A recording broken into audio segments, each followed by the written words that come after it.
The FIFA World Cup is a tournament defined by its greatest icons and its most famous folklores. We all know about the mystery illness of Ronaldo in '98. We've all heard of Pickles the dog sniffing out the stolen trophy in '66. But away from the flashing cameras and heavily recorded history books lies a darker, stranger and more fascinating underbelly of the world's greatest tournament. Today we step away from the legends you know to uncover 6 of the most bizarre, terrifying and historic World Cup stories you've ever heard. We begin at the very beginning, the inaugural 1930 World Cup in Uruguay. Football was rough, medical science was, rudimentary, and stakes were impossibly high. In the semi-finals, the United States faced off against a ruthless Argentina side. The match quickly descended into a physical bloodbath. When a US player was brutally knocked to the ground, the American trainer Jack Miller lost his temper. Furious, he grabbed his medical bag and sprinted onto the pitch to treat his player. But in his blind rage, Miller tripped over his own feet. His medical kit flew open, hitting the deck. Inside was a glass bottle of chloroform, used at the time as an anesthetic. The bottle shattered on the glass, instant vaporizing. Miller inhaled a massive concentrated cloud of fumes, completely blacked out, and collapsed unconscious right next to his injured player. The game had to be halted, not for the injured athlete, but so the stretcher bearers could carry the unconscious doctor off the field. Number 2. The Battle of Two Balls. Well, the chaos of 1930 didn't stop there. Seems like a cracking World Cup. We should have watched it. By the time Argentina and Uruguay reached the final, geopolitical tension was at breaking point. The fiercest argument before kickoff wasn't about politics, it was about the match ball. But then there was no official FIFA tournament ball. Argentina decided to wanted to use their own Scottish-made leather ball. Uruguay insisted on using their heavier English-made ball. Neither side would budge, claiming the other ball offered an unfair tactical advantage. The argument grew so toxic that FIFA president Jules Rimet had to step in with a bizarre compromise. Argentina would provide the ball for the first half, and if you guessed it, Uruguay would provide it for the second. The ball literally dictated the destiny of the World Cup. In the first half, using their preferred ball, Argentina dominated, going into the break with a 2-1 lead.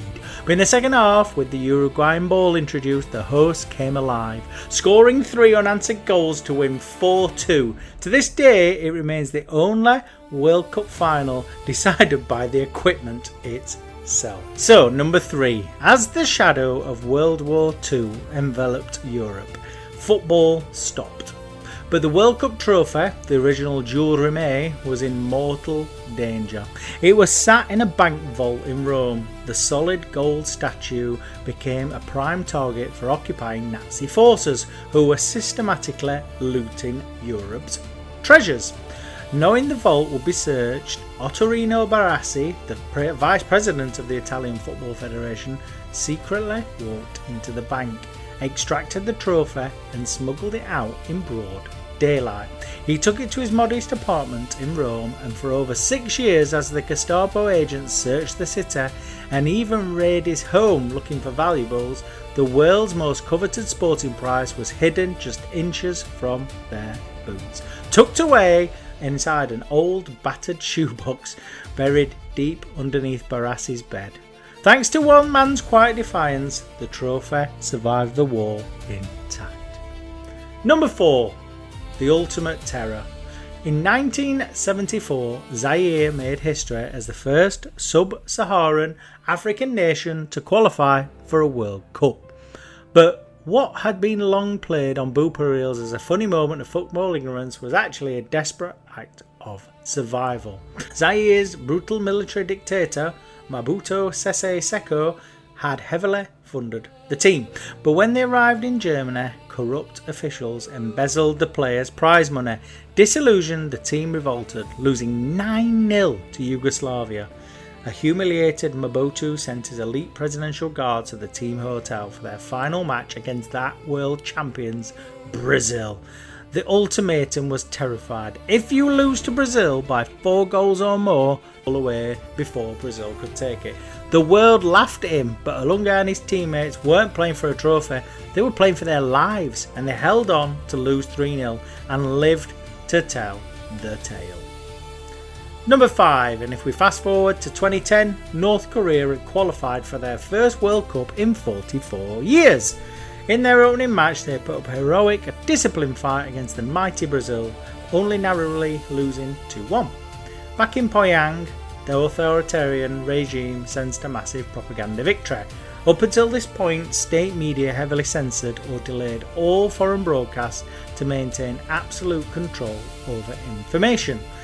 Embodied by the Brazil performance, the government made an historic gamble. They would broadcast their next match against Portugal completely live to the nation.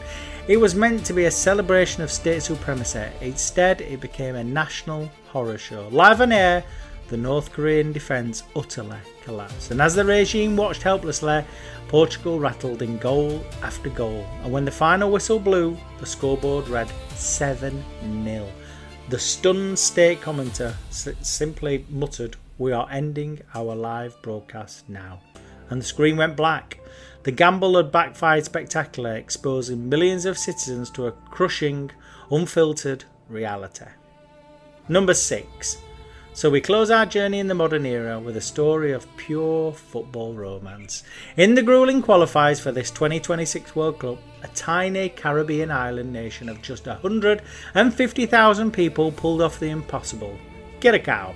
Against all odds, this small dot in the ocean navigated a treacherous qualifying campaign to secure their place on football's grandest stage for the very first time. But the magic wasn't just on the pitch, it was on the touchline. Leading the historic charge was a legendary name in football management, Dick Advocaat. In a twist of fate, after temporarily stepping aside due to a family matter, the veteran Dutch tactician returned in just in time to lead his beloved Blue Wave into the tournament. And at 78 years old, Advocaat shattered the records, becoming the oldest manager in the history of the World Cup. In a tournament dominated by billion-dollar squads and corporate giants, Curacao and their 78-year-old general proved that beautiful game still has room for miracles. So, 6 stories, 6 entirely different eras, from doctors passing out on the pitch to players fighting for the survival under dictatorships. The World Cup is a stage where history is made, but sometimes the most incredible history is the kind hidden just beneath the surface. Which of these forgotten stories shocked you the most? Let us know in the comments below and hit that subscribe button, and we'll see you next time on Final Whistle.